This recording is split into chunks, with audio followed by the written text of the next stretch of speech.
Hi friends, मैं परविंदर खान।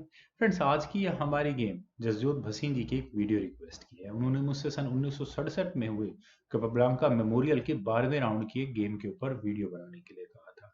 यहाँ खेलने वाले खिलाड़ी थे यूगोस्लावियन ग्रैंड मास्टर स्वेतजार ग्लिगोरिक और दूसरी तरफ थे Danish grand master bent Lawson.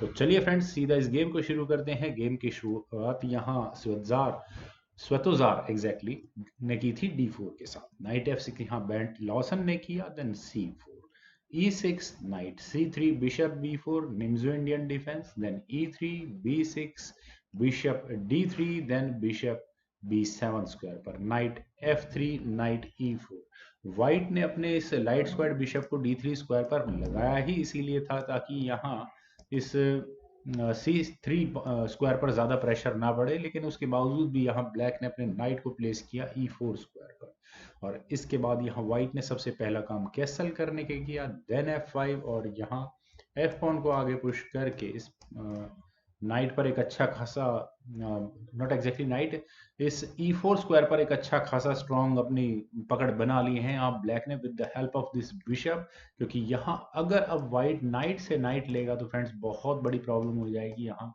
Night और बिशप पर फॉक लग सकती है, तो बिशप टेक्स F4 यहाँ वाइट को करना ही पड़ा। F टेक्स E4 होने के बाद नाइट पर अटैक बना तो नाइट गया D2 स्क्वायर पर, then bishop takes C3 B takes C3 और इसके बाद अब यहाँ बेंट लॉसन ने कैसल किया।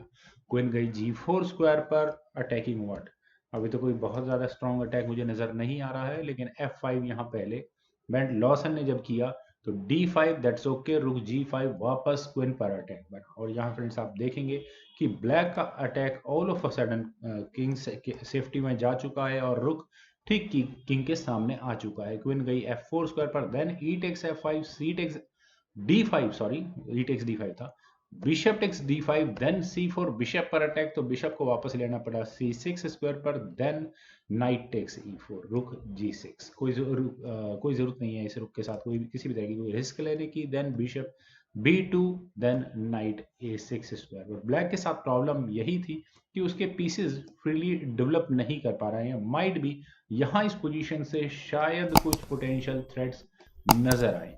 तो F3 यहाँ पहले व्हाइट ने किया। और फ्रेंड्स F3 का रीजन यही है, जिसमें एक मूव पहले इस बात को एक्सप्लेन करना रह गया था, क्योंकि बिशप ने यहाँ डायगोनली बहुत स्ट्रॉन्ग अटैक बना रखा है। कह सकते हैं कि व्हाइट का ये नाइट पिन है। अगर नाइट कहीं भी हटता है तो यहाँ रुक टेक्स G2 और उसके बाद चेकमेट करने में शायद 2 या 3 मूव्स लगेंगे। तो इसी वजह से यहाँ व्हाइट को पहले अपने इस F1 को आगे पुश करना ही पड़ा। देन नाइट गया B4 स्क्वायर पर, और अगले मूव में यहाँ फ्रेंड्स थ्रेट है एक फॉक लगाने की। बहुत स्ट्रॉन्ग फॉक होगी, तो बिशप C3 यहाँ गोरिक ने किया। देन नाइट गया D3 स्क्वायर पर, क्वीन पर अटैक बना। फ्रेंड्स कुछ मूव ऐसे होते हैं जो लगता है कि जानबूझकर खिलवाए गए हैं। आप यहाँ इस क्वीन की पोजीशन को देखिए, क्वीन आखिर जाए तो जाए कहाँ। अगर ये क्वीन के लिए मेरे ख्याल से तो सिर्फ ये F5 स्क्वायर ही बचता है, और उसके बाद हमें नजर आता है कि यहाँ इस नाइट पर किसी भी तरह का कुछ डिस्कवर्ड अटैक नाइट को हटने के बाद बन सकता है। चलिए देखते हैं। Queen F5, then queen H4। यहाँ बेंट लॉर्सन ने अपने इस नाइट को नहीं बचाया है। क्यों नहीं बचाया है? क्योंकि, और बल्कि ग्लिगोरिक को यहाँ करने दिया night F6 share, material exchange को इक्वल करने दिया, या कह सकते हैं कि ब्लैक के पॉन स्ट्रक्चर को, कैसल पॉन स्ट्रक्चर को पूरी तरह से धराशायी कर दिया। क्योंकि रूक टेक्स F6 अगर यहाँ इस पॉइंट पर होगा तो bishop takes F6, exchange down यहाँ ब्लैक हो चुका होगा। क्वीन टेक्स F6 करने के बाद क्वीन टेक्स D3 होगा। तो इसी कारण से यहाँ इस पॉइंट से G टेक्स F6 यहाँ ब्लैक ने किया। और फ्रेंड्स अपनी कुछ कमजोरी को फायदे में किस तरह से कन्वर्ट किया जाता है यहाँ हम इस गेम से देख सकते हैं। क्वीन टेक्स D3 व्हाइट ने किया, देन रुक गया H6 स्क्वायर पर। डायरेक्टली H2 पॉन पर अटैक है, बहुत स्ट्रांग नहीं है क्योंकि H3 पॉन आगे पुश होना ही होना है। देन किंग F7 स्क्वायर पर।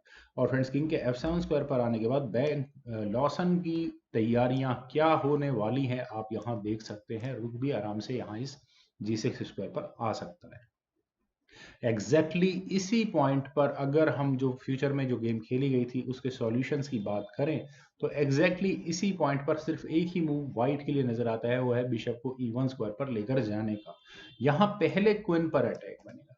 इतनी देर में यहाँ ब्लैक अपनी क्वीन को कहीं बचेगा, तो जब तक व्हाइट यहाँ अपने रुक को C1 स्क्वायर पर लाकर इस G2 स्क्वायर पर इनफ प्रोटेक्शन की तैयारी कर चुका होगा, लेकिन यहाँ इस पोजीशन से रुक F2 पहले व्हाइट ने किया। और फ्रेंड्स ये प्रॉब्लम है, और प्रॉब्लम क्या है यहाँ पर, क्योंकि अब ये अब समझ में आ जाएगी, क्योंकि ब्लैक ने यहाँ पहले रुक को G8 स्क्वायर पर प्लेस करके सबसे पहले इस G2 पॉन को पिन किया, यानी कि S3 पॉन पर डायरेक्टली अटैक है। और अब व्हाइट यहाँ क्या करे, एक ऑप्शन है व्हाइट के पास कि व्हाइट यहाँ अपनी क्वीन को F5 स्क्वायर पर ले जाकर इस S3 पॉन का डिफेंस कर सकता है। लेकिन अगर यहाँ से भी ये गेम आगे बढ़ेगी तो ब्लैक यहाँ पहले अपने रुक को H5 स्क्वायर पर ले जाएगा, क्वीन पर अटैक बनेगा, और क्वीन कहाँ जाएगी, जहां भी जाए S3 पॉन यहाँ मिल सकता है दोबारा ब्लैक को। लेकिन देखते हैं कि गेम में क्या हुआ था। यहाँ ग्लिगोरिक ने अपने किंग को मूव किया F1 स्क्वायर पर, defending going away from this annoying pin. Then rook takes G2। इसके बावजूद भी यहाँ पर बेंट लॉसन ने किया। फ्रेंड्स इस रुक सेक्रीफाइस का एक्सप्लेनेशन यहाँ मैं ये कह सकता हूँ, कोई भी देखेगा तो वो इस बात को कहेगा कि इस पोजीशन में कुछ ना कुछ तो ऐसा है जो ब्लैक को फेवर करता है। लेकिन डायरेक्टली रुक सेक्रीफाइस, चलिए देखते हैं। रुक टेक्स G2 होने के बाद क्वीन टेक्स H3। यहाँ अपने रुक को देकर ब्लैक ने व्हाइट के 2 पॉन्स जीत लिए। फिलहाल तो आप कह सकते हैं कि रुक भी पिन हो चुका है, लेकिन क्या इसका किसी तरह का कोई फायदा उठाया जा सकता है इस रुक के पिन होने का?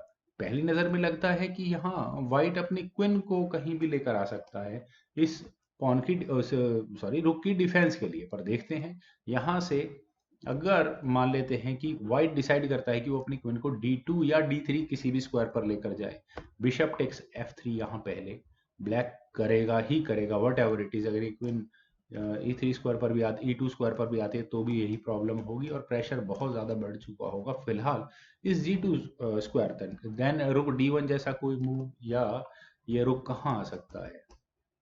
इनफैक्ट मैं कहूँ कि इतनी देर में ये रुक मान लेते हैं, अगर ये रुक C1 स्क्वायर पर आकर सेकंड रैंक में आने की कोशिश भी करेगा तो यहाँ पर कुछ चेक्स दी जा सकती है। चेक देने के बाद this okay friends, problems he problem होंगी यहाँ पर व्हाइट को। पर चलिए गेम में देखते हैं गेम में क्या हुआ था। गेम में यहाँ हुआ था E4, ताकि बिशप की एंट्री कम से कम इस अटैक में ना हो पाए।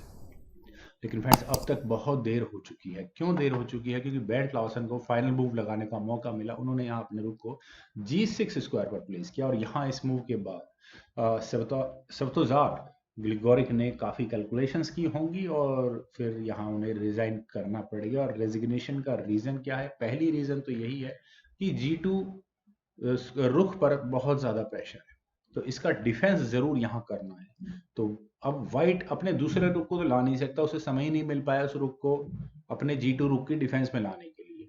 तो क्वीन G2 जैसा कोई मूव अगर मान लेते हैं कि व्हाइट यहाँ करेगा तो उसके बाद क्वीन G1 चेक होगा, और व्हाइट को अपने किंग को वापस सेकंड रैंक में लेकर जाना होगा। और उसके बाद फ्रेंड्स क्या हो सकता है आप यहाँ देख सकते हैं, किंग E2 स्क्वायर पर गया भी, then rook takes G2 check होगा, किंग E3 स्क्वायर पर जाएगा। सो ब्लैक यहाँ सबसे पहले अपनी क्वीन बचाएगा एक चेक देने के बाद, कोई किंग D3 स्क्वायर पर मूव होगा, then rook takes D2 with check, bishop takes D2 and that's it. Bishop और क्वीन के सामने रुक और बिशप।